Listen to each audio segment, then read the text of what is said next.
started. I want to honor your time tonight and get us out here by 7:30. So if you would, please come take a seat.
Welcome, everybody. I'd like to invite everybody to come on down. Come take a seat so we can get started, please.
All right, well, we're going to go ahead and get started. Thank you for being here this evening.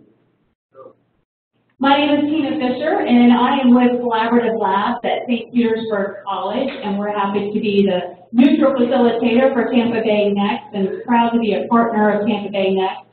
I want to welcome you this evening to the Community Working Group. How many of you were at the kickoff on June 21st for this particular working group for the Westshore, West Tampa? Quite a few of you. Well, welcome back. We're so glad to have you here. And tonight is going to be a lot of fun because you're going to hear 3 great presentations followed by an opportunity to be able to talk to everybody and see them up close. Before I forget, I want to mention a couple of events that are coming up. So if you really like this evening, we're going to dig into it a little bit deeper next week on October 9th and 10th. October 9th is at the Tampa Marriott Westshore at 4 p.m. On October 10th, it's the Hilton Tampa downtown. So if you want to hear more, it's going to be more detail of what you're getting tonight. So if you'd like to delve in more, come next week. And then also we have the Howard Franklin Bridge public hearing. That will be on Tuesday, November 14th at 5:30 p.m. and Thursday, November 16th at 5:30 p.m. These flyers, I know I'm rambling off these dates, if you hear me next week and in November, these flyers are available at the table outside, so please pick one up.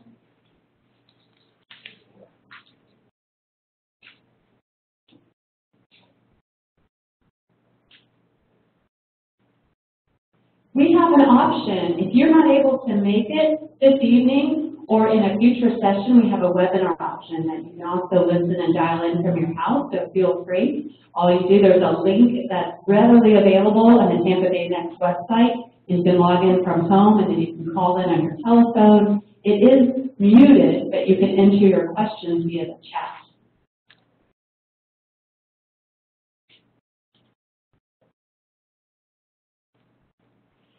So you'll hear 3 presentations this evening. One is from the Florida Department of Transportation. The other is from the Metropolitan Planning Organization. And the third is the, I always get this name, Regional Transit Feasibility Plan Presentation. We did a good acronym for that one.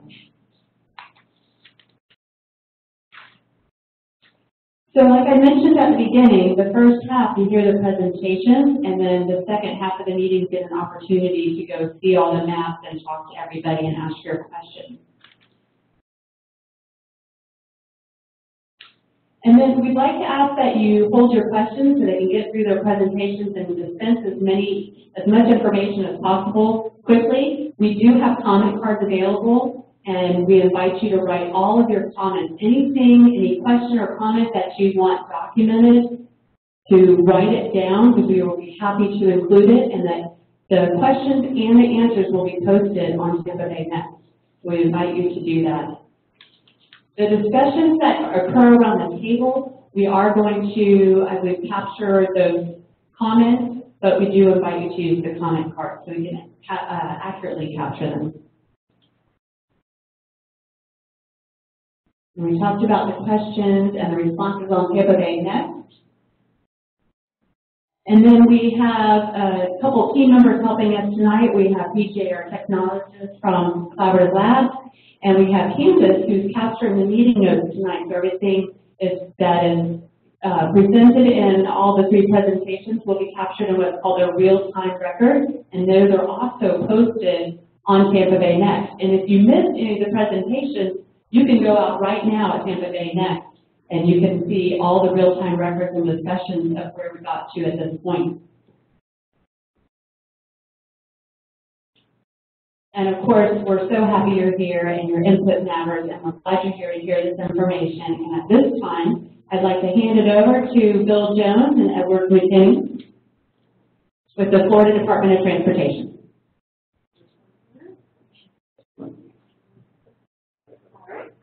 Thank you so much. Good evening, everybody. And I did hear that there's a lot of things going on today, happen to be in this area, including meetings that people need to get to and other activities. So we'll try and go through the slides as quickly as we can, but we want to provide you with enough information as well. So we'll be here afterwards. We're hoping this is beneficial to you.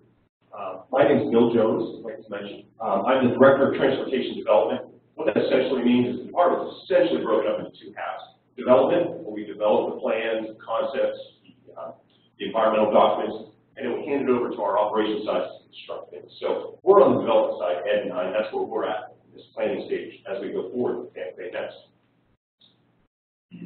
Before we start, any elected officials we'd like to recognize? Anything in the audience? We had Commissioner Kemp at the last one. Just wanted to recognize anybody. Okay, if they come in, we'll take that opportunity to do that. Doesn't look like that. With that, Ed and I are going to go back and forth. I'm a very expressive person, so I'll be pointing and looking at some of these concepts, hopefully in a helpful manner. But we did want to thank you for your time. It's very valuable to get your feedback. Since our last meeting, you'll see that we've gone into a lot of the comments to provide information on some of the improvements we're looking to propose. So with that, we turn it back over to Ed. Okay, thank you, Bill. I'm Ed McKinney. I'm the Planning and Environmental Administrator for the District 7 office. And what I want to do first is kind of go through some of the things that we've heard from some of our community working groups. And we told you when we started this process that this was a process that we wanted to listen to your feedback. And before I begin that, I heard an interesting statistic that I wanted to share with you. Dave doesn't know he's going off script. So I got the statistic that 98% of the people driving on their roads wish that everybody else used transit. So I think that we've got some consensus on that, and I think there's an opportunity for us to move forward. And we heard transit as a key. That was a very funny joke, and all right, my daughter thought it was funny. So anyway, so we heard from all the community working groups overwhelmingly that they want us to address transit. Whether it was creating a hub system for transit, using multimodal options, and those things, as you know, we're continuing on, and we've got, we're going to talk tonight a little bit about the regional transit feasibility plan study that's ongoing. We've formed the next phase we've actually funded the next phase of project development as a result of that plan. So the result of that plan we're ready to move forward. The department's ready to move forward into the next phase, which is the project development based on the project that will come out of that plan. When it comes to technology, we've actually formed, Bill has asked us to form a task team, a technology task team.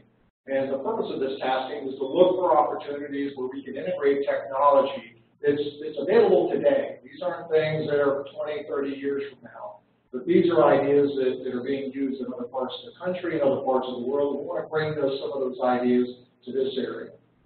We heard about neighborhood preservation. If you were at the meeting we had in downtown, you would have saw some concepts that address that. You know, we're looking at ideas of ways that we can reduce the footprint of the project and still be able to handle congestion that we need to handle. And prioritizing safety. This is one of Secretary Gwynn's top priorities for us, and he's made it very clear that that's got to be a top priority for all of us in the department. So we want to look at that, and we're looking at things like complete streets, working on improved road geometry.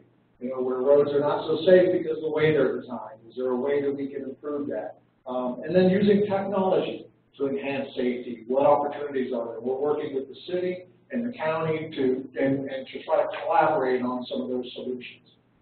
Education, explain transportation. We've developed the Citizens Transportation Academy, and hopefully some of you have tuned in on that. We had the first one with Ray Shamanti from T-Barda and Rick Lanton-Hill from Ford Pinellas. And we've got a variety of webinars upcoming, and we've got a schedule, I think, actually it's on the screen here that I'll provide you. So we're looking at a lot of different things, and these are a result of the comments and the feedback that we received from you. So what is Tampa Bay MAX, and what are we trying to do here? Well, we're trying to modernize our infrastructure. We've said that over and over again. You know, whether it's the Hart Franklin Bridge, whether it has an aging bridge that needs to be replaced, whether, as I said before, we've got roadways that we need to change the geometry to make them more functional. This is the things that we're looking at. We need to prepare for the future. How do we get ready for autonomous technology, and what can we do today to integrate those things? And also, as part of this conversation, embrace collaboration, work together. To come up with solutions. So Tampa Bay MAX is a process of working together. So tonight's topics, what we're going to go over with you is we'll talk a little bit about the Hart Franklin Bridge project that's been in the paper here recently.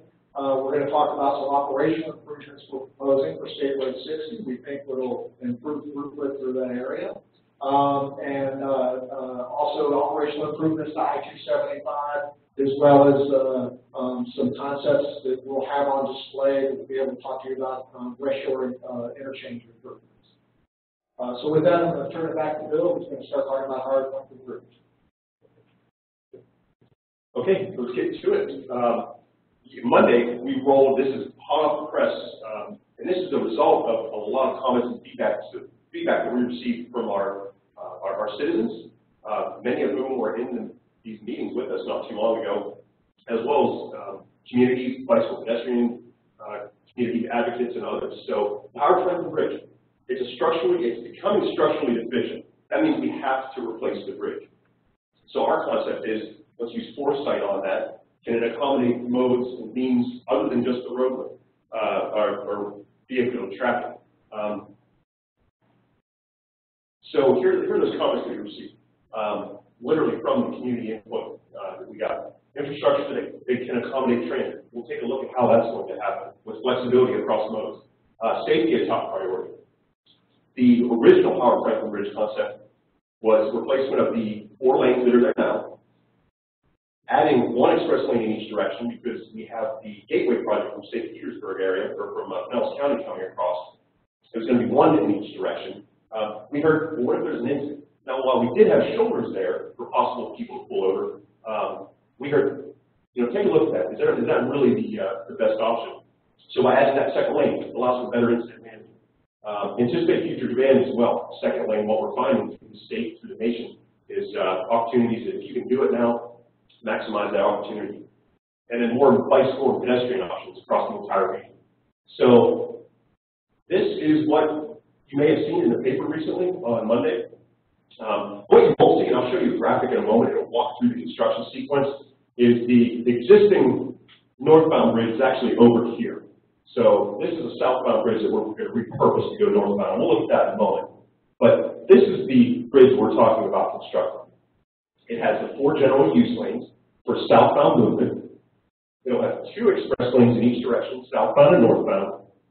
And it'll also have a bicycle pedestrian facility. We received requests from both the Hillsborough and Fort Pinellas MPOs to consider this as part of our process as we went through. So we took a look at it, we internalized it, and we have the opportunity to put that on there. Something of note, we'll look at it in the next graphic. As part of this, we made a commitment to up to a light rail transit system. We are going to put engineering and put the actual construction to provide strengthening of the substructure, as we call it, the foundations and those items, as well as the superstructure, the beams and then the decking up there, to provide opportunities to convert that to transit in the future, or light rail systems. In the meantime, these express lanes are set up to handle express buses, as I mentioned. We have the Gateway project. We have Pinellas County in discussions about possible expansion of express lanes down there in the future, possibly all the way down to St. Petersburg. That provides opportunities for express buses throughout this entire system, intermixed with traffic and other vehicles to allow that opportunity to happen more efficiently. So, as Ed mentioned, the regional transit feasibility plan is ongoing now. If what comes out of that is a rail option, which the locals can find the funding sources to partner with us and the federal agencies to put together, we have the strengthened area of the Hart bridge, that bridge I mentioned, that can accommodate that transit across there, that rail option. We would then widen the existing bridge to move those express lanes that were there, put them onto the inside, and then put our general use lanes to the outside for that expansion. We have that opportunity to do that in the future. And then here's, I was going to show you a graphic here in a moment. Improves incident management. Also, Hurricane Irma. Big lesson. Pinellas County, the most densely populated county in our state. A big lesson we learned on the hurricane evacuation. We talked about interstates and their role. We got a lot of feedback on that. So with those 2 extra lanes, we're adding 1 in each direction. That provides an opportunity to use those. Improves efficiencies of express buses. Includes the bicycle and pedestrian trail. Eliminates the need for a 3rd bridge. Our last concept had an opportunity where it's a smaller bridge, and we could have that also strengthened for rail. But with that, the size of the amount of work we have to do to add the express lanes in the future to the outside would have necessitated a 3rd bridge. We've now reduced that, so that reduces the environmental footprint of a new 3rd bridge. We can just expand on what's there. It accommodates future demand and also prepares the bridge for autonomous vehicles. What we're hearing in the industry and a lot of experts, and Mark Shark's here, when autonomous vehicles go live on a massive scale and try and gain saturation, we're hearing a lot of those opportunities are going to be in fixed areas. So this provides that opportunity for autonomous vehicles as well. This is much better than I could ever describe it, so I'm just going to walk through here. This is the existing setup as we are now. We have the northbound and southbound bridges. On your right, you may not be able to see this, I apologize. The bridge was built in 1960. It's reached the end of its service life. It's becoming functionally obsolete. That's the one we're going to replace, the 1960s bridge. To the southbound, the 1990s bridge, to St. Petersburg. The construction sequence would be to the north side or west side, depending on how you look at your perspective on the bay there. The construction sequence would be that north or west side. It would start with your substructure work, your tiles and foundations, your piers. Would incorporate we anticipate a Florida I-beam design using beams on this. That would be your next phase. And then come through with your decking and striping all your amenities to finalize the project.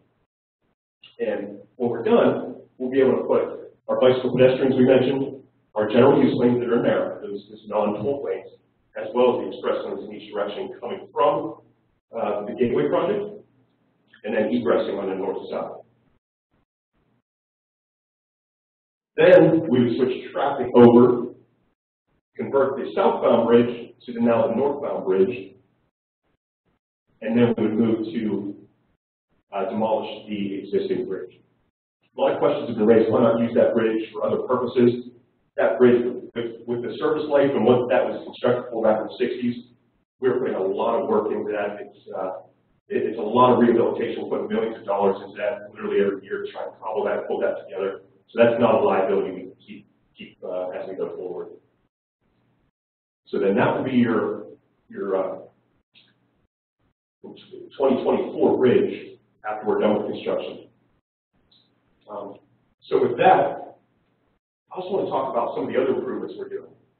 This one's literally hot off the press as we're speaking too. We realized that as we go through this Tampa Bay MAX process, a 2-year process with the ICIS, Ed spoke about the environmental impact statement, there's needs right now. We have the Veterans Expressway, we have State Road 60 constraints. We're going to talk a little bit about those.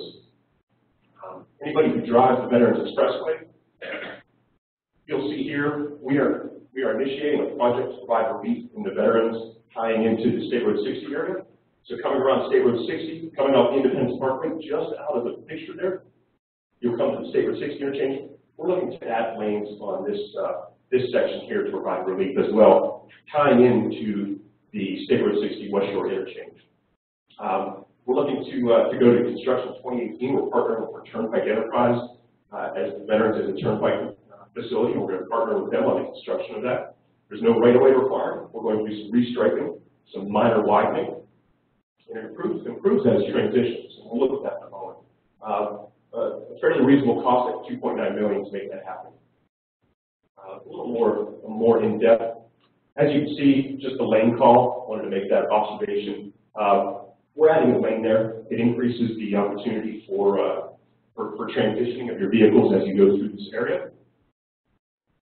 In particular, here's just an example of what we need to do to add those lanes through this area. It's about a little over a mile long to make this work. I think 6,000 feet, somewhere in there. Restriping this, some minor widening. Again, just illustrations of shoulder widening as we come down towards the airport interchange. And then we tailor that or taper that back out. So the points that we're talking about up at the Independence, that's the critical piece to actually ingress, and then you'll egress down by the airport interchange, as I mentioned for that. So that's one piece to the north. We talked about the Hart Franklin Bridge coming in. Let's talk about until that Hart Franklin Bridge gets constructed.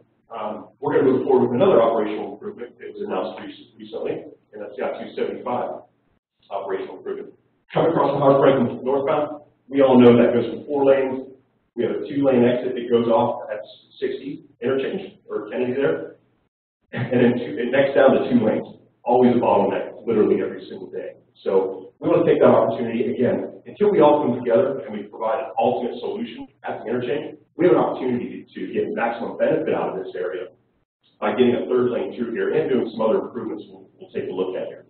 This is approximately a $25 million project. We're looking to go to prestige on this somewhere, I think May 2019, somewhere in there, if I'm not mistaken, summer of 2019. And again, it'll be completed prior to the Hart Franklin Bridge project, which is important enough. We'll talk about that in a moment to provide relief. Again, just a quick lane call diagram. We all know when we get under that bridge, there's those 2 lanes. Those are the critical pieces there as we speak. Lane call.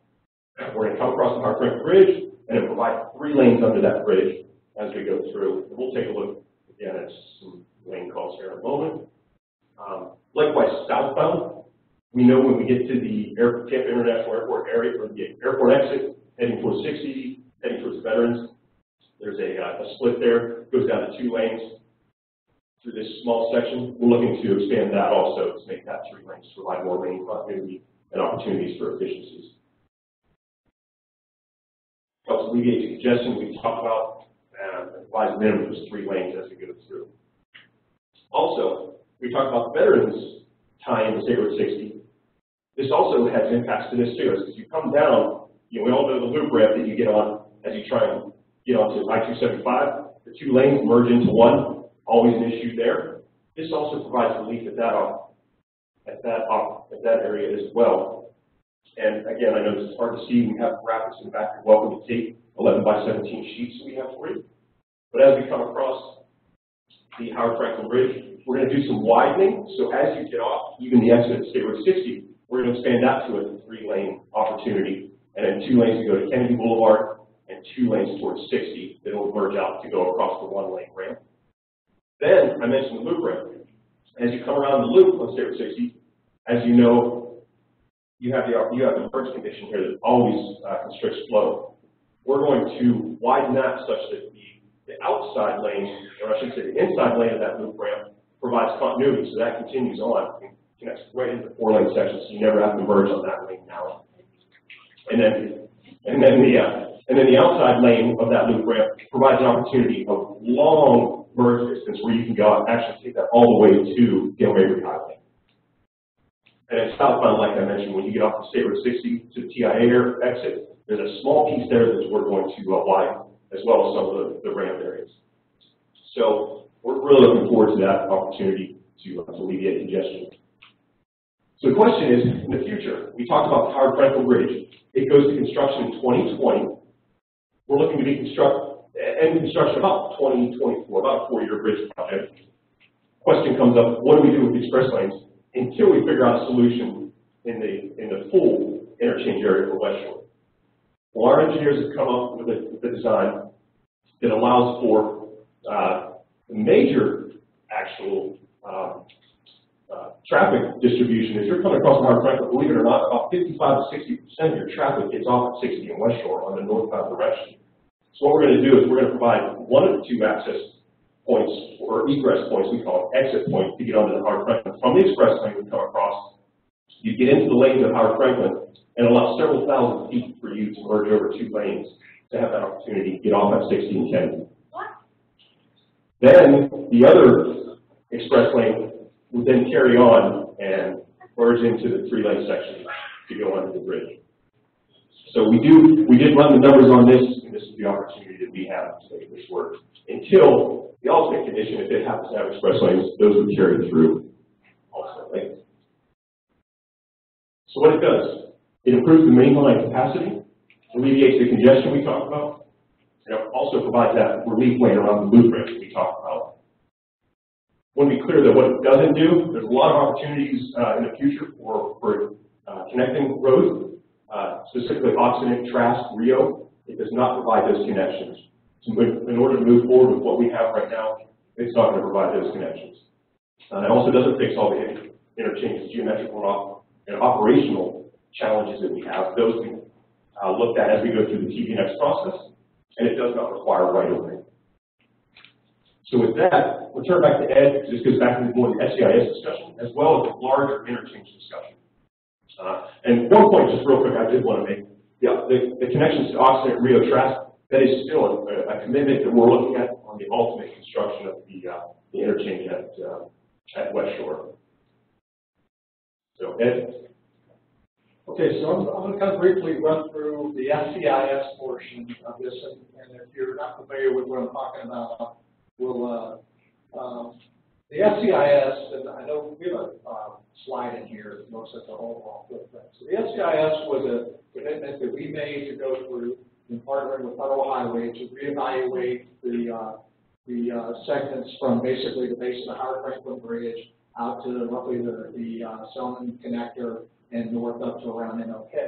And to reevaluate the original Tampa Interstate study in its entirety, to relook at all the documentation, all the data that supported the need, and determine if that data is still, bring that data current and provide bring the traffic current, and then look at alternatives for how we address congestion through that corridor.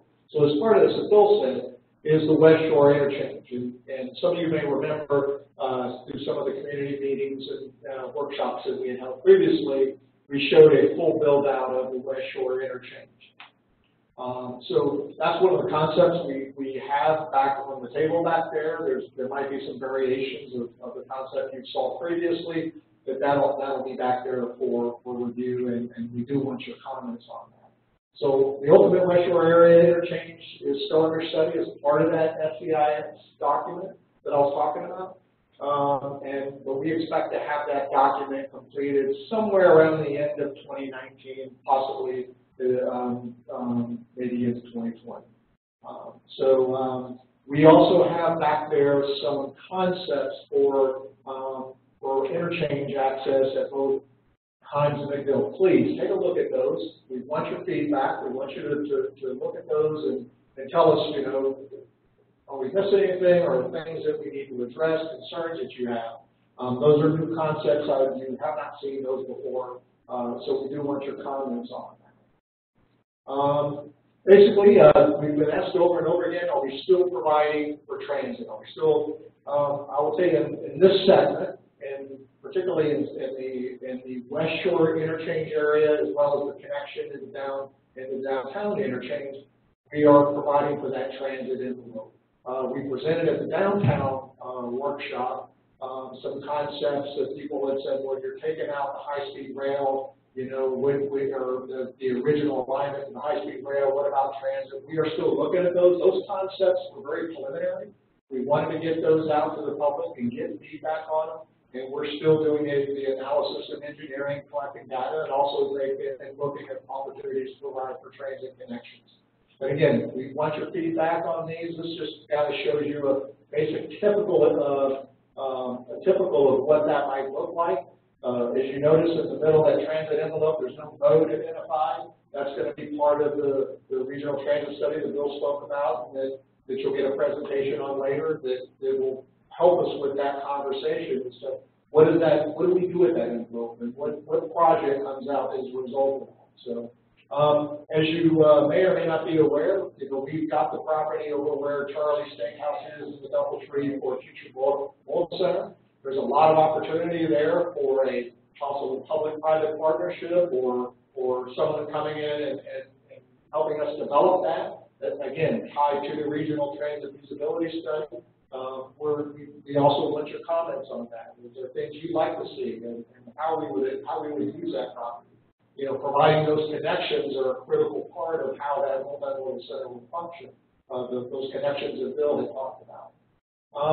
Just, you know, real briefly, these are just some of just to give you a highlight of costs and where we are. The operational improvements at State Road 60, roughly $2.9 million, with an anticipated start date around 2018. The Hart Franklin Bridge, about $750 million. Now that's the reconstruction of the bridge, not the add-on piece. That would start construction around 2020. The operational improvements on I-275, the Bill spoke to, that blueprint that somebody clapped for, that's $25 million estimate, estimated construction start around 2019. Then the Westshore interchange, which would be part of the ICIS, the full build out. You're looking at a construction estimate anywhere between $800 and $1 billion, but the construction start on that is yet to be determined. Again, I spoke about the SEIS limits, which just kind of gives you a visual. We do have public workshops coming up. We're going to have one here in the Westshore area on Monday. That'll be in the Westshore Marriott. Again, it's open house style. There's no presentation. It won't be being standing up here, so you won't have to go through that again. But you'll be able to come in and walk around, and there'll be plenty of folks in the room there that can answer your questions. And we'll also have folks that can guide you through the boards that you'll see. So sometimes it can be a little intimidating with as much information as you might see. So folks will be there to be able to at least explain to you what you're going to be seeing, and then turn you loose and let you at your own pace review those documents. And we'll have plenty of staff there to be able to answer your questions. And then we're going to repeat that the next day on Tuesday at the Hilton and downtown. Again, both of those are from 4 to 7. Please come, and bring folks that you know that are interested in this conversation. This is an opportunity for us to start the game, to get feedback on things that we're working on, and are we answering the right things that we need to address? Are we looking at the things that you might ask us to look at? And also, if it's something that you like, tell us that. If it's something that you think is good and you want us, you like the concept, we need to hear that as well. So anyways, where are we in this process? Again, we are very early. We're in the screening, still in the screening process right now. All options are on the table. We're looking at everything. But we will start to begin the screening process with your feedback. And this is an effort that's done by everybody. And Beth's going to come up and make a presentation. I believe she's going to wake us all up, and it's going to be awesome, right, Beth?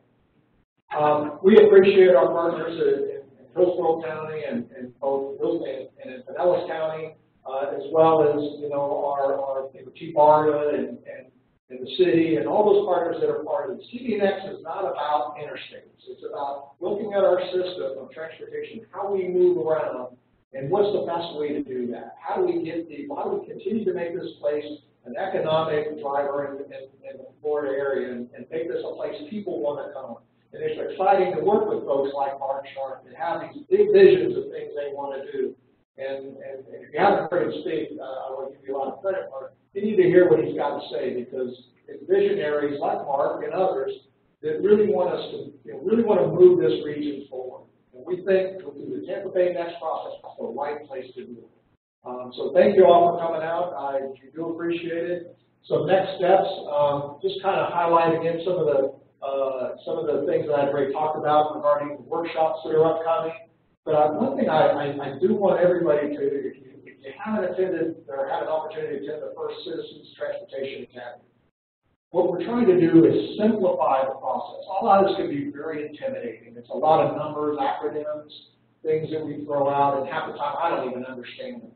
So what we've put together is a series of transportation academies to make it simple, to simplify the things that we're talking about. Because it really is, if you think about it, it's not to steal the Tampa Bay economists, but it is kind of like Legos, right? So we don't need to, we could demystify this whole process and make it easy for folks to understand so that people can be more engaged, and the feedback we can give definitely can be more productive. So if you can't attend one of those live, you can review them at our website, right? We've got them, we're going to rebroadcast them all. And we definitely want, if we could turn Tampa Bay region a bunch of transportation experts, that might be scary for us all. But we definitely want you to be involved in those. And then in November, we'll be holding our public hearing for the Howard Franklin Bridge, which Bill had just presented to you and showed you what that concept is. So with that, I think I'm done, and someone else is next. I believe Beth is next. And again, thank you all for coming.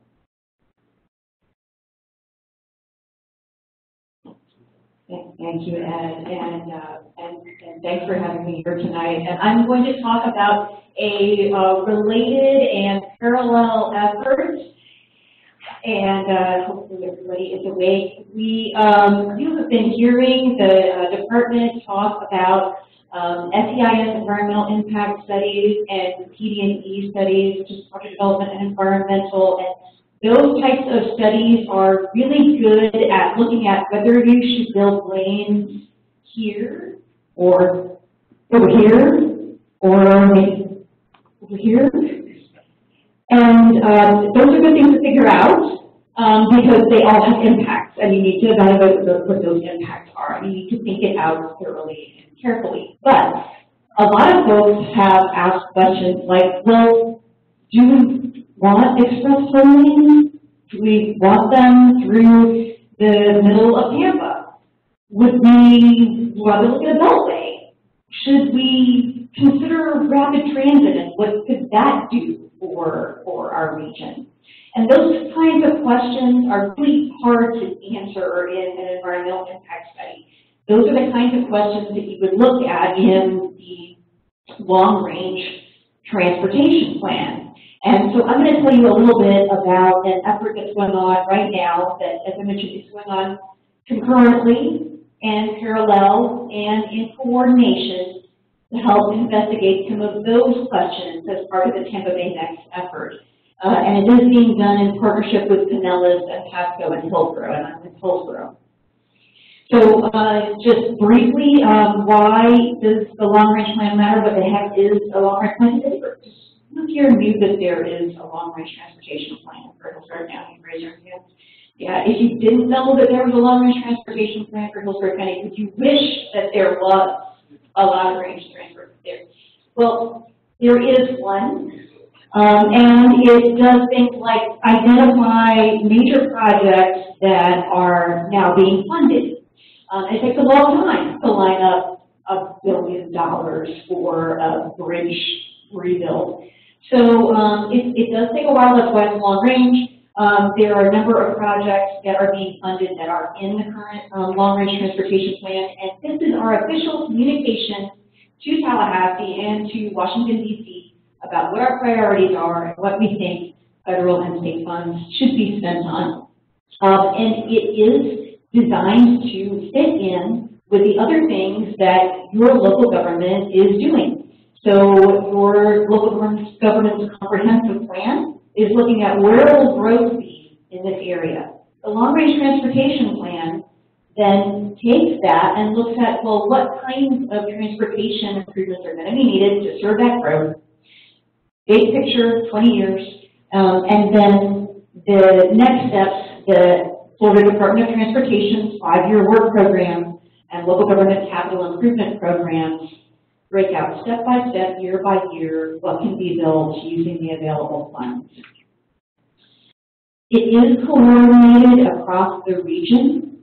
There is an MPO Chairs Coordinating Committee that has existed for 2 decades and has been looking at regional travel needs in major travel sheds, like the one that you see here is the Tampa to Lakeland travel market. This is looking at those major cross-county travel needs and how do we prioritize those. So we've been coming together as the MPOs of the region and thinking about, as we update to the year 2045 in our planning process, there are a lot of unknowns. There are disruptive technologies, and how are other major metros around the country dealing with some of those unknowns? We've been looking at places like, for example, the Atlanta Regional Commission. And Atlanta Regional Commission has been playing out different scenarios, taking some of these unknowns like autonomous vehicles and intelligent transportation infrastructure, ride-hailing services, putting those together and playing out what those scenarios might mean for the Atlanta region. Can you still hear me? Yes. Okay, thank you. So we thought, well, maybe this would be a good tool to use here in our region. And so now I'm going to be borrowing some slides from some other folks' presentations to show you some of the unknowns that we've been talking about. So this is all still preliminary, and at the end of this, I'm going to want some feedback from you. There is going to be an audience participation part of this program.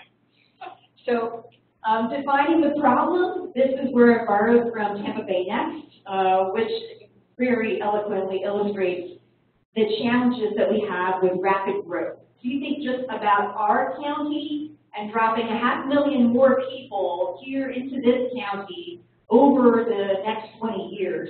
And imagine all of those folks moving around on the transportation system that we have right now. And we think our congestion is bad right now. It could get much, much worse. But we are working together, and as Ed said, it's a process of working together, all of us, to come up with an action plan. And this program, again, I'm borrowing from Tampa Bay MAX because we're all being on the same sound sheet. We have to look at all of the options: interstate modernization, transit, long-flight facilities, complete streets, innovation, freight mobility. So again, borrowing some of the things from Tampa Bay MAX, the options that are being looked at by the department include express lanes, but also other concepts. You'll see in that right-hand column over there, other concepts. But what do we mean by other concepts? So some of the other concepts that are being looked at include converting I-275 to a boulevard north of downtown Tampa. So not this portion of I-275, but north of downtown Tampa. What would that mean if that were a boulevard instead of a separated grade interstate highway? What if we created a beltway on the outside of the urban area? What if I-275 were in a trench? What if we looked at elevated lanes or reversible lanes? And these are not necessarily new ideas. The MPOs of the region together got behind the idea of express lanes on Interstate 75. That's the image that I added over here on the right. I-75, managed lanes of transit. That was our top priority as a region for many years, to create a spine that would connect us all the way from Sarasota to Brooksville. There are also a number of options for putting transit into the interstate right-of-way, transit in the median, or using the shoulder as a way for buses to get out of traffic when all of the cars are stuck in traffic. How is it rapid transit if it gets stuck in traffic, right? Maybe even looking at light rail on the east side of the interstate. Could have some right-of-way implications. So now I'm borrowing from another study that you're going to hear about in just a moment, and this is the Regional Transit Suitability Plan. So again, something that's going on right now that could shape our long-range transportation planning process. And they've been looking at potential rapid transit corridors in the region. So the top two, again, you're going to hear about in a minute. One of them is USF to downtown Tampa, the CSX freight rail corridor. And another one goes all the way from Wesley Chapel in Pasco County to St. Petersburg along the I-275 corridor. Now, focusing our rapid transit in either of these corridors might have a big effect on where growth happens, right? Because if you put a station along any of these corridors, people are going to want to live there, so they have good access to jobs, and they might have more development and all of this. So this could be a major shaping force in how growth happens in our region. And we looked at some of the ways that this could play out. So, for example, if we wanted to look at rapid bus systems in the I-275 corridor, we know that there are some major activity centers that you can connect with this corridor, and in a couple of those centers in downtown Tampa and in the USF area, we're even looking right now on using automated vehicle technology to create transit circulators. So the department is working with Hart to create one in downtown Tampa, and in the USF area, we're working with Cutter to explore that possibility to put something on campus. Well, if you can start creating automated transit in those yellow circle areas, wouldn't it be cool if you could link them up with some express lanes or maybe some shoulders where the automated transit vehicles could get from one of those spots to the other? So that's a possibility, something that we're playing out. Here's another possibility. What if we looked at those CSX-owned freight rail corridors and refurbished them, and we put commuter trains on them? So that's something that Fort Worth, Texas has done. You can see the vehicle that they're running in the lower right. It's just slightly larger than a light rail vehicle. It operates a lot like a light rail vehicle, but it's crash-free. So it's allowed to operate on the same track as freight trains.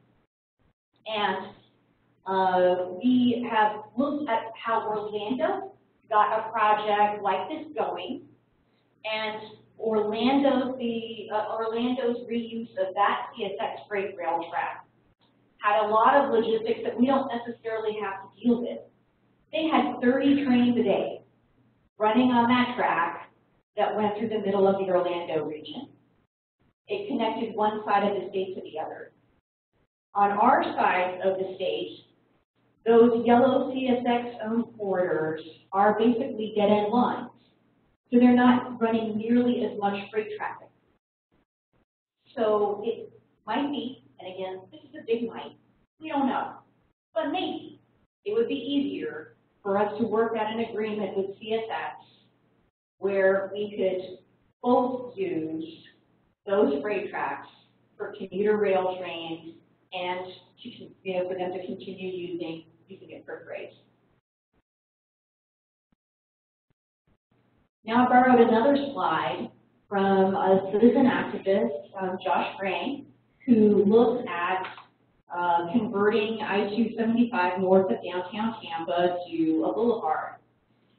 And this idea plays out some things that have happened in other parts of the country where they had to figure out other ways for the traffic to get around. You don't want things to come to a standstill. But if you can work that out, can you create a roadway that better serves and connects the neighborhoods that are on both sides of it? And so he pointed out to us projects like the San Francisco Central Freeway, the Embarcadero Freeway, the Boston Central Artery, some roadways that were taken down and converted. And he asked us to look at the traffic that's out there on that part of I-275 right now, and asked us who is using that roadway right now. And this graphic suggests that 65% of the traffic is in between downtown Tampa and the USF area. So it's internal to Tampa, essentially. That leaves about a third that is passing through. So is there an opportunity that we could find another way for that traffic to pass through? I think that's the question that he's thrown down to us. Is there another way you could make this happen? What if you did put those express lanes out on I-75? Could you put them on I-4 too? And then, maybe you have them an I-75 and I-4 beltway concept. So those are a lot of different unknowns. But if you go down one path, it makes another path difficult. And so coming back to this idea of scenario planning that I mentioned the Atlanta Regional Commission has done, and we did in the past, if you take each idea to a logical extreme, you can better see what the implications of it are.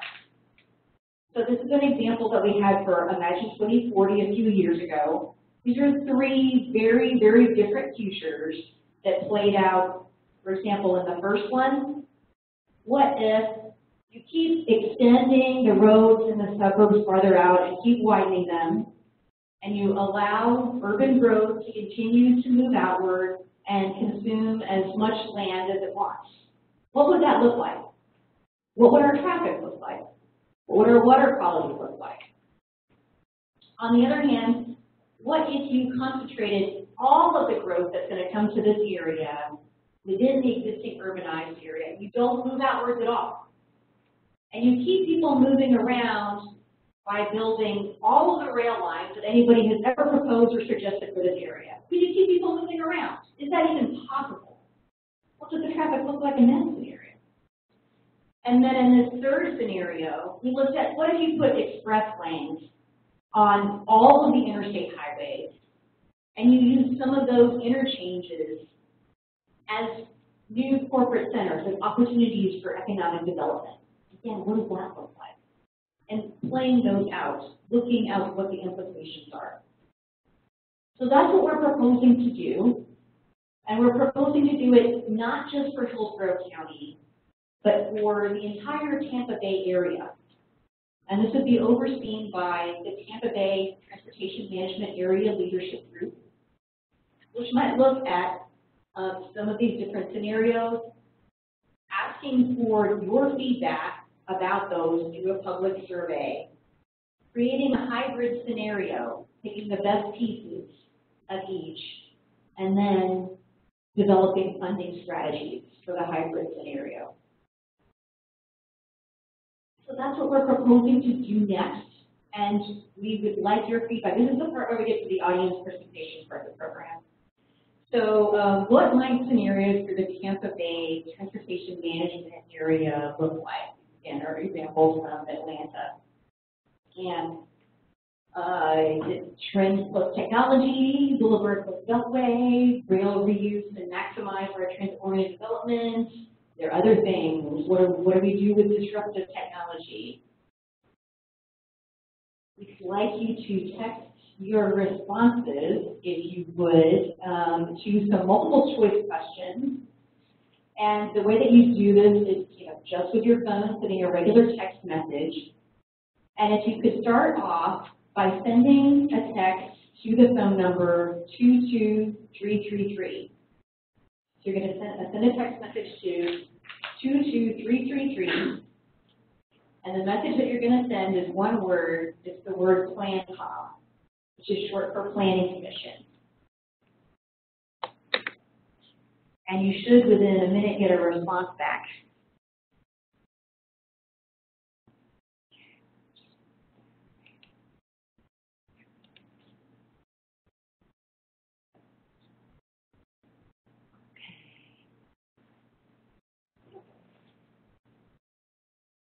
Okay, has everybody gotten a response back on their text message?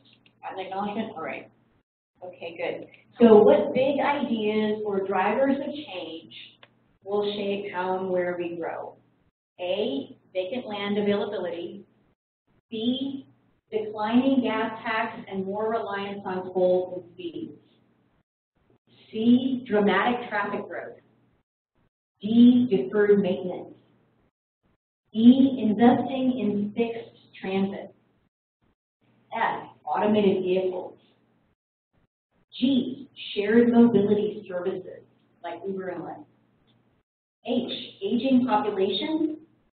I, income inequality. J, access to job centers. K, tourism industry strength. L, freight and logistics industry strength. M, climate change. You can text 3 letters, ideally one at a time. This is kind of like listening to popcorn pop in the microwave. We'll keep going until it slows down. Big ideas are drivers of change, and you're helping us to shape what these scenarios are going to be.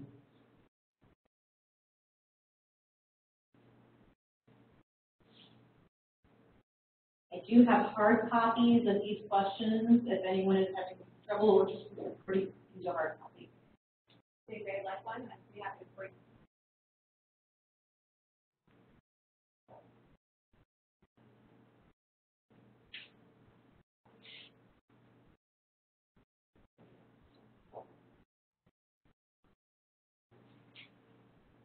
Well, it looks like we have some standouts here. Dramatic traffic growth is number 1, and followed by automated vehicles and access to job centers as major drivers of change. I'm going to lock that one and move on to the next one. Thank you. So what are the best strategies to accommodate population growth? A, redevelop cities and older suburbs at higher densities. Notice I said higher densities. If you live in a city, this does make a difference. B, redevelop older commercial strip corridors as townhomes and apartments. C, redevelop around new fixed guideway transit stations. D, develop agricultural land as needed. E, develop new towns in outlying areas. F, develop along interstate highway and expressway corridors. G, don't accommodate it. And H, other. And you can send me 2 letters.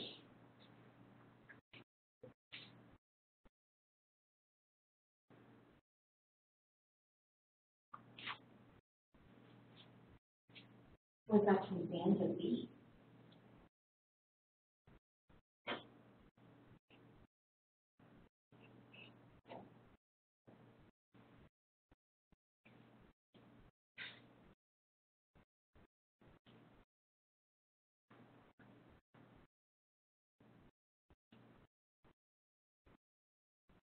All right, so it looks like redevelop older commercial strip corridors and redevelop around new fixed guideway transit stations are the top 2 here.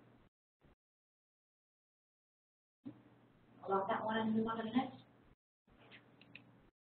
Okay, so our third and final multiple choice question.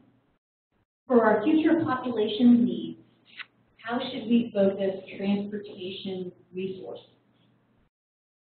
A, add lanes to interstate highways. B, build more elevated highways. C, widen our 4 to 6 lane roads to 6 to 8 lanes. D, innovative intersections and interchanges. E, advanced traffic management systems and automated vehicle and connected vehicle readiness. F, maintain pavement and bridges. G, better bus service in counties. H, transit connecting counties. I, first commuter or light rail line. J, walk and bike facilities. K, step up safety improvements and traffic calming. L, better freight rail and truck routes. Or M, other. You do get to give me other responses to that. And you get to pick 3 off of this list.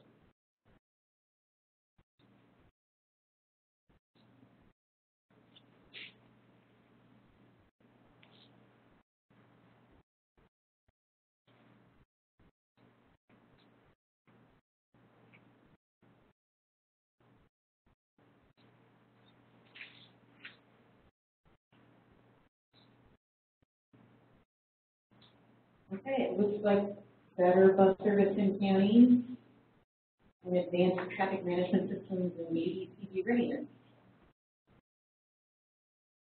followed by some other close things. Innovative intersections, transit connecting counties, and first commuter or light rail line. Okay? Okay, so the next question, could you text me your home zip code?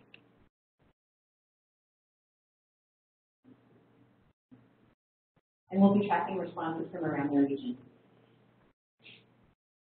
Yeah, how many people here ride the bus? Yeah.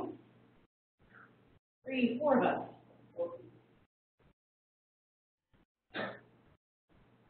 Any other questions? Water options? So, that would be an option for transit connecting counties, probably. Send anybody to Venice, see how they do it. Seriously, even UPS uses boats. We have a Hillsborough River, that's an avenue that could be used. So, you're right, there are definitely some opportunities in And when you're there. building your bridges, new ones, would you make sure that the hump is boats underneath it in case we do want to go that way? I think you should come see me at the table right after we get done with these. I have to be at a meeting at 7. Okay. Good question though. And water transit is definitely one of those things that's on the table.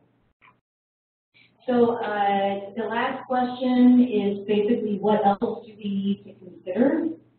And so let's go ahead and lock this one and move to the next one. And we'll leave this one open.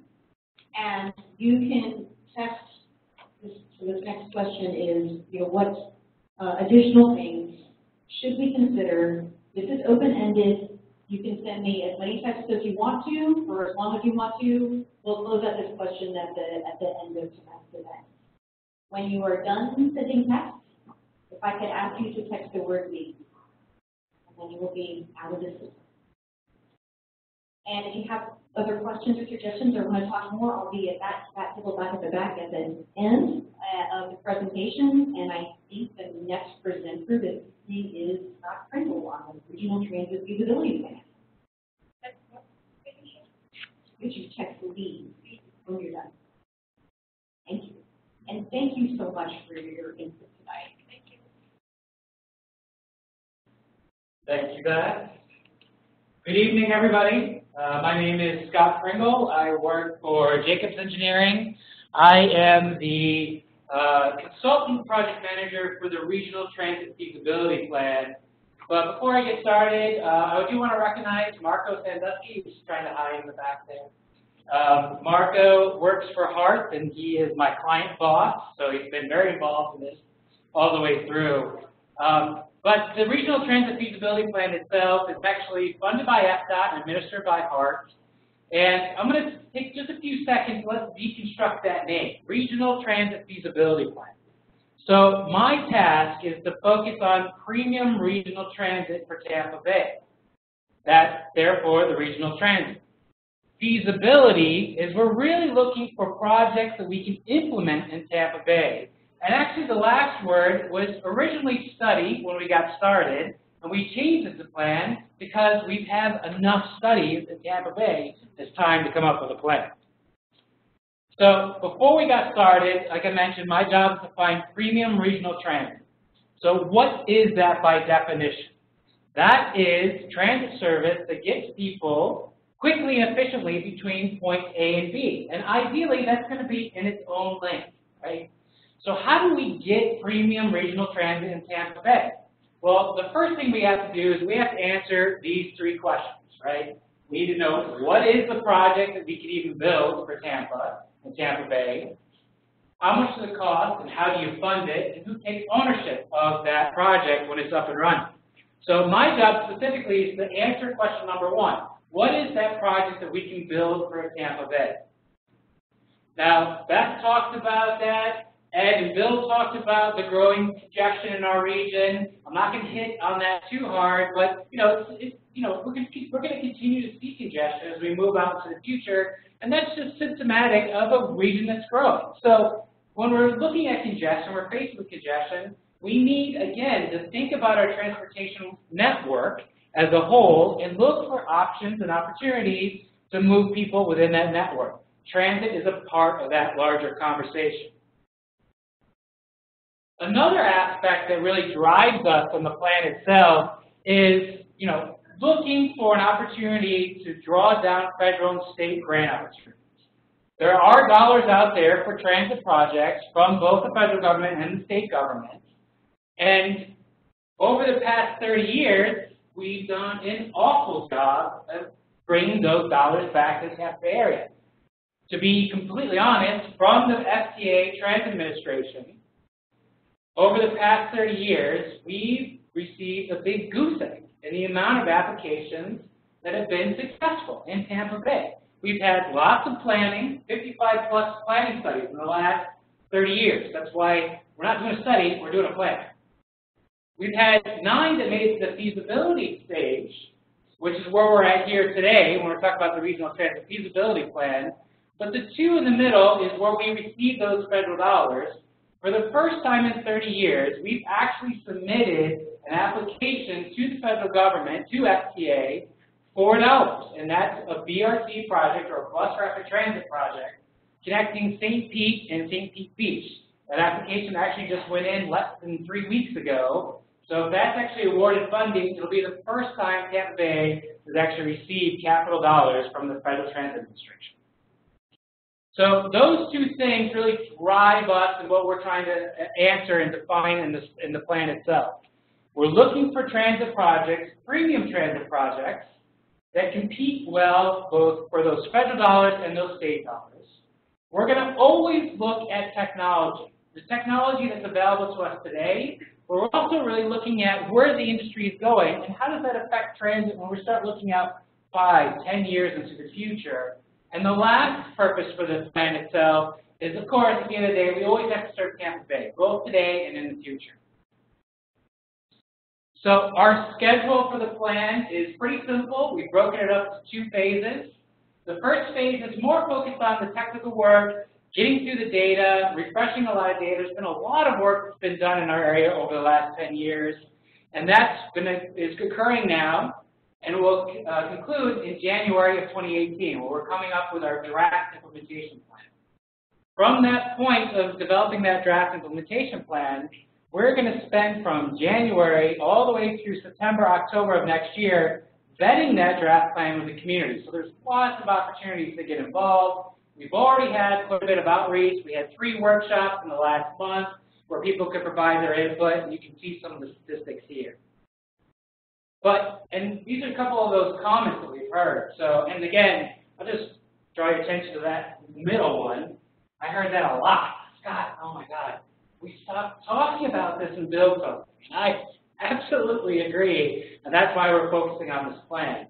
But we're also hearing a lot of conversations too about what type of transit could operate in Tampa Bay. Is it something that's on rubber tires? Is it something on steel wheels? So that's a big part of the conversation that we're going to continue to have as we move forward. Now, the development of that first phase, that technical piece of that work that I mentioned, that we're going to come up with that plan in January, it's simply broken down into 3 steps. The first step is identifying where are our best connections in Tampa Bay for premium transit. The second is identifying what type of transit modes can operate on those connections. And the third is how do we build that, how do we implement it, how do we move forward with those projects. So to date, we've actually completed step 1 and step 2. We're starting to work on step 3 right now, like we literally just completed step 2 last Friday. Starting step 3 now, and that'll be the process that gets us to that draft implementation plan in January. In step 1, when we're looking at those top connections, we looked at a number of different criteria. You can see them here on the screen. But to boil that down, we really focused on where are the jobs and where are the people. Because when you connect sensors of high job density with communities that have a lot of density, that makes for good transit. That's where you want your transit projects to be, because that's a good market for moving people in the urban area. So coming out of that analysis in step 1, we've identified a regional transit vision, which is shown here on the left-hand side of the screen. It includes a number of different projects that we know as a region that are ripe for transit development, right? And I'll be honest with you, I've been working on answering this solution for well over a decade now, and a lot of these needs are the same. We continue to talk about these same connections and these same corridors. The vision isn't changing. These are the needs we have as a region. And when we come forward with our implementation plan in January, we're going to have information about all these projects out here and how you can move each one of these projects towards implementation. But in step 2 and step 3, we're digging further. We're drilling down into that network and identifying out of this entire vision, what are the projects, again, that are going to compete for those federal and state dollars, and what is the catalyst project? What is the project that we should start off with? Because it's no secret that when you look at other cities in the country, Denver, Charlotte, you name it, Phoenix, they all started off with a catalyst project. Once you can get that project up and running and it's successful, you can build your vision network, and it sort of grows like wildfire from that point forward. So we're going to move forward with this vision. You can see the benefits of the vision here. So looking out to 2040, within a half mile of all these corridors on the map, we're going to serve 6 out of 10 jobs in 2040. That's a great amount of benefit for the Tampa Bay region. Half of the population we're going to serve with just this network and this vision moving forward in 2040. And households that have no access to cars, we're going to serve 6 out of 10 households with no access to cars with this network. So we asked the public some comments about the network itself. You can see the comments here, but routinely what I kept on hearing was, I need to get from St. Pete to Tampa. I need to get from Westshore to Tampa. I need to get from USF to Tampa. So this conversation about connecting these regional activity centers was absolutely key in all the conversations we had at the past couple of workshops. So we identify in those dark blue lines what those top performing connections are coming out of step 1. The next step in step 2 is to start to talk about what can operate on those top performing connections. So we looked at a wide range of different transit technologies. We've looked at everything from water ferry to aerial propelled transit, or essentially gondolas, transit vehicles on a wire, as well as steel wheel. This includes light rail, commuter rail, like we have in the Sunrail project in Orlando. Even elevated heavy rail, like a monorail system that this example here is from Las Vegas. We've also been looking at rubber tire transit. So this includes bus rapid transit, express buses, and really the conversation here with rubber tire transit is it working in a lane with other vehicles, or is it operating in its own lane? I'm going to take a few minutes to talk about the technology side when we're looking at transit modes. The transit industry and the transportation industry as a whole is moving towards autonomous solutions. On the rail side in the transit industry, we've had autonomous examples across the country that have been in place in operation at the airports in a number of different cities that have been up and running for decades. So autonomy in the rail category is something that we know, that's something that's already being done. Now, when we look at rubber tire, this is really where we've seen the most advanced technology in even the past couple of years. For example, 3 years ago, some of the information I'm going to provide you in the next couple of slides, I couldn't talk about because we weren't there yet. So it's an amazing amount of advancement occurring in this area, which is specifically these smaller rubber tire vehicles. You can see a couple of pictures here. These are all driverless vehicles. The top two actually are being shown operating with other traffic. So this is in traffic, there's pedestrians, there's other vehicles around. The bottom left-hand corner is a picture of the transit vehicle that was just delivered to the Tampa International Airport. A lot of people, when I talk to the general public, they don't realize that we have an autonomous rubber tire solution already operating in Tampa. So, there's definitely something to look into there. And then what some distinctions are, the top two vehicles are what we call first and second generation autonomous transit vehicles. They're carrying anywhere between 10 to 12 people per vehicle, and their top cruising speed is about 25 to 28 miles per hour. Not great. Not great. If I'm trying to get people from St. Pete to Tampa, I need to go a lot faster. Now, the bottom right-hand corner picture is an example of a third generation autonomous transit, which now has a top cruising speed of close to 40 miles per hour, and it's carrying 16 people. So you can see where the industry is going. You can see how battery technology is improving the ability of these vehicles to go faster and carry more people. But a big part of what we're looking at in this plan is, a lot of these vehicles are actually operating on the street.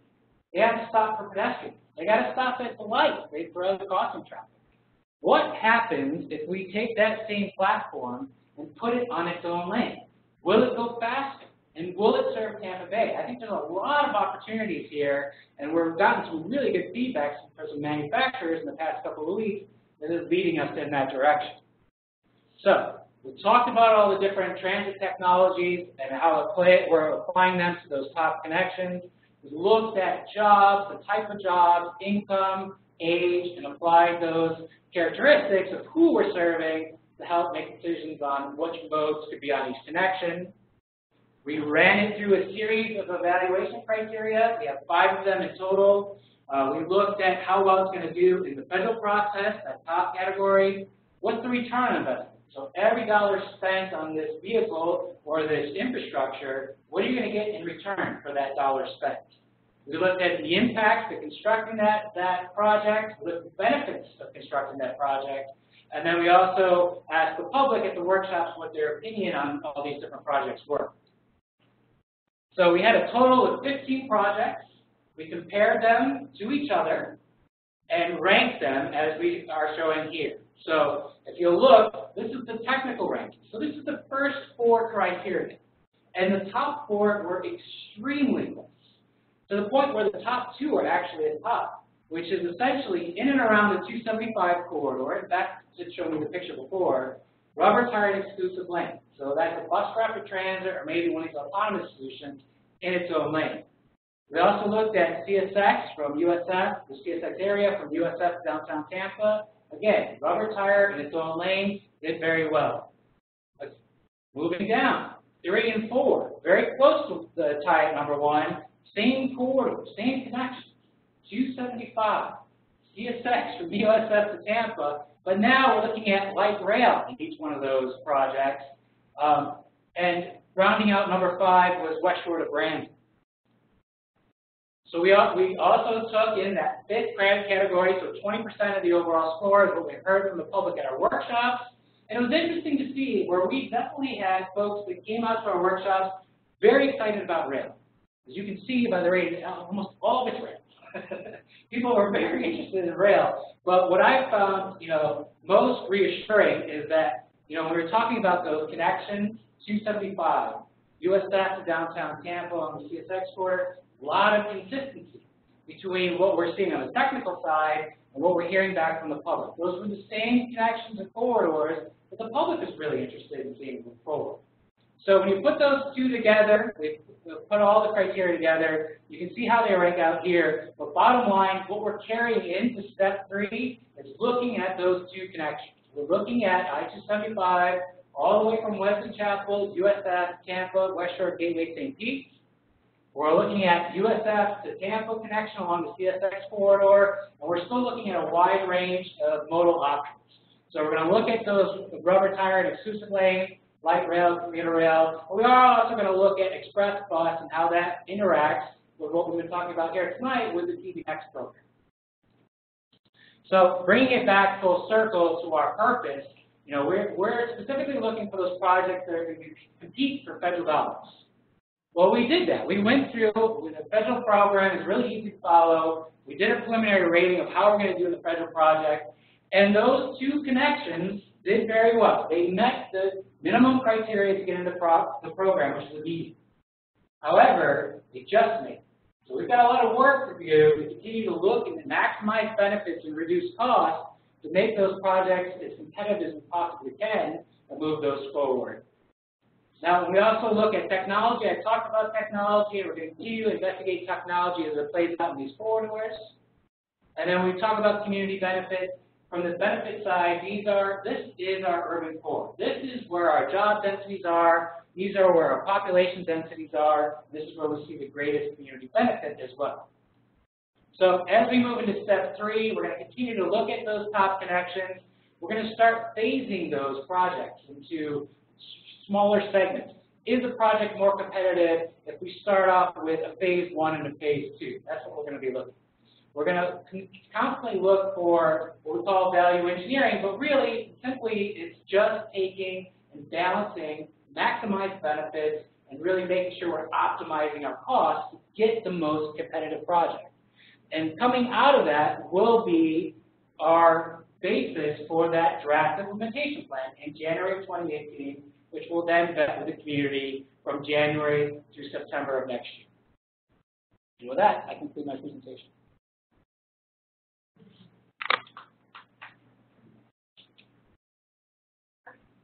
I wasn't sure what you said. All right, so that concludes the presentations for this evening. We invite you to go ask your questions, to view the plans, get up and close and personal with the map. And if you have any questions, please write them down on a comment card so we can capture those in our real-time record that's here this evening and answer your questions on the Tampa Bay MAX website. All right, thank you so much. Enjoy.